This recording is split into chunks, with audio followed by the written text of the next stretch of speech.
She stabbed her finger in the air, her red blouse almost glowing against the stormy sky. "You're trespassing! This pier belongs to the HOA, and I'll have you dragged out." Her voice was sharp, almost breaking through the wind. The woman she accused didn't flinch. She stood calm, denim jacket zipped, the silver sheriff's badge gleaming, just enough for the flashing lights of the patrol car to bounce off it. The three officers behind her stood firm, saluting silently as if waiting for the cue to step in. Neighbors peeked from cabin windows, whispers rising like smoke.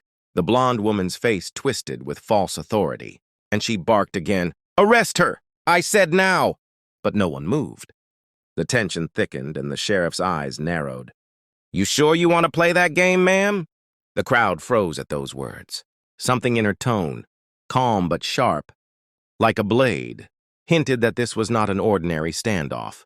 For the first time, the so-called HOA queen looked uncertain. The pier creaked under their feet, as if the lake itself held its breath, waiting for the next move that could change everything. The blonde woman's voice cracked as she snapped at the officers again. "Why are you just standing there? She's breaking HOA law."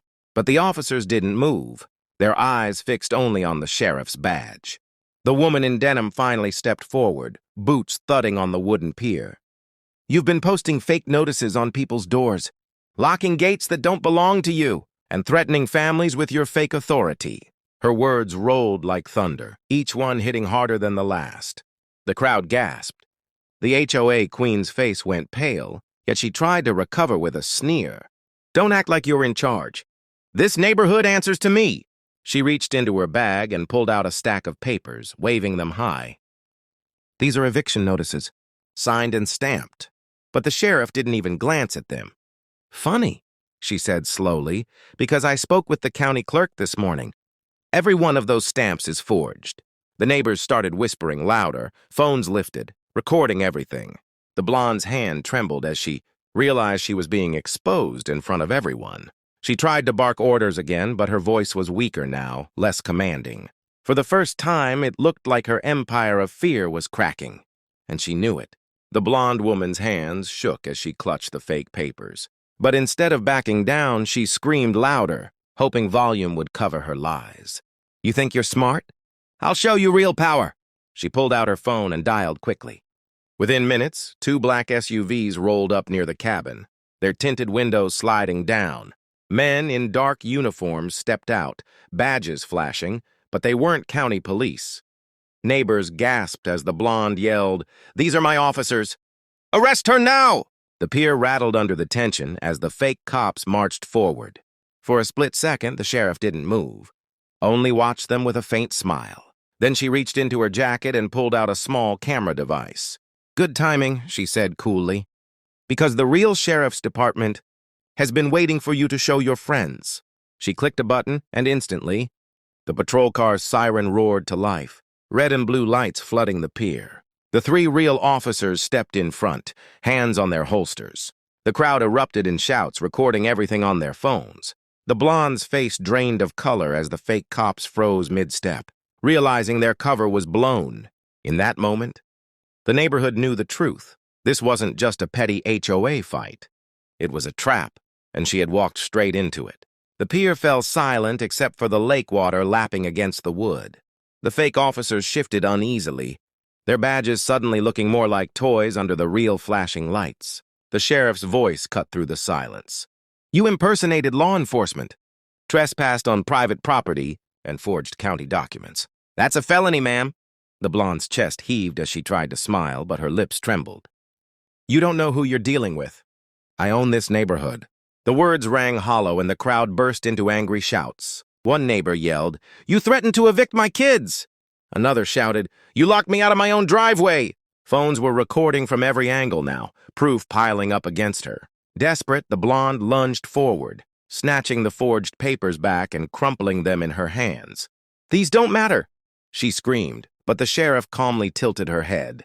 "Actually, they matter a lot, especially when the FBI already has copies." Gasps rippled through the crowd. The blonde froze, her hands still clutching the torn pages.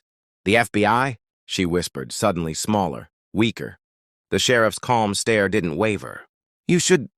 V thought twice before dragging families. Into your little game of control. Now the law plays for my side. For the first time, the HOA queen's reign looked ready to collapse. The blonde staggered back, her shoes scraping against the wet wood. "You can't do this to me," she hissed, but her voice cracked, betraying fear. The sheriff took one slow step closer, her badge gleaming under the stormy sky. "I don't have to do anything. The truth is doing the work for me." Just then, a boy's cry broke through the crowd. "That's her. She tried to take my dog last week." Gasps echoed as a young family pushed forward, the father holding up his phone. On the screen played a video, grainy, but clear enough to show the blonde dragging a child's pet by the collar while screaming about HOA rules. The crowd erupted with fury. Mothers clutched their kids tighter, fathers muttered curses under their breath. The sheriff's eyes flicked to the blonde. "You went after children?" The weight in her tone made the fake officers take a nervous step back. Panic spread across the blonde's face. She spun toward the SUVs, yelling at her hired men. "Do something. Protect me!" But they didn't move. Instead, one of them pulled off his fake badge and tossed it onto the pier. "We're done," he muttered, walking away. Another followed, leaving her stranded in the center. For the first time, she stood truly alone, every eye on her, every camera recording her downfall.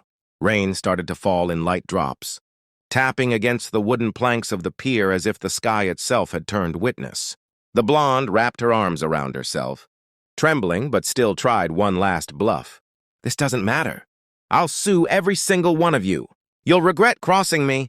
Her words no longer carried power, only desperation. The sheriff raised her chin, calm and steady. "Go ahead. File your fake lawsuits, but you won't be there to see them through."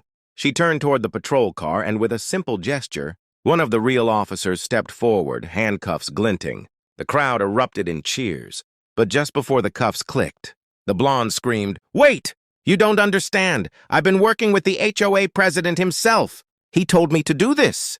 The crowd gasped again, heads turning toward the big cabin porch where an older man in a suit stood frozen, pale as chalk. The sheriff's gaze shifted slowly toward him, her expression unreadable. "So you weren't acting alone," she murmured. Phones lifted higher, neighbors whispering in disbelief. The man tried to step back inside, but two officers blocked his path. Suddenly, the story had doubled in size. This wasn't just one woman abusing power. It was bigger, deeper, and the community realized they had been pawns in a game they never saw coming. The man on the porch raised his hands, sweat dripping down his temples. "Listen, it's not what you think," he stammered, but the sheriff didn't blink. "Then explain the offshore accounts under your name, the ones that funded her fake security team." Gasps tore through the crowd. The blonde's mouth fell open. She hadn't expected her own partner to be thrown under the bus. "You told me it was legal," she shrieked at him, her voice breaking. The man's eyes darted from the sheriff to the neighbors, filming every second. "You don't understand. I built this neighborhood, I run it, and nothing happens here without me." But the words sounded hollow as the officers stepped closer. The sheriff's voice cut through like steel. "Correction, you ran it. Now the people do." The crowd roared in agreement, chanting louder and louder. The blonde fell to her knees, mascara running down her cheeks, screaming, "You promised me power." The suited man tried to slip back inside, but the sheriff snapped her fingers. The officers grabbed him, dragging him forward as phones flashed. "You both thought fear could keep people silent," she said firmly. "But silence is broken tonight." The pier vibrated with energy, a storm above and a storm below. Justice was no longer just a word. It was unfolding live in front of every neighbor who had ever been pushed down. The cuffs locked tight on both wrists. The blonde and the HOA president dragged side by side toward the flashing patrol car. The neighbors erupted in cheers, some crying, some clapping. Phones raised high to capture the moment they thought would never come. The sheriff looked at the crowd, her voice steady but full of weight. No family should ever feel unsafe in their own home.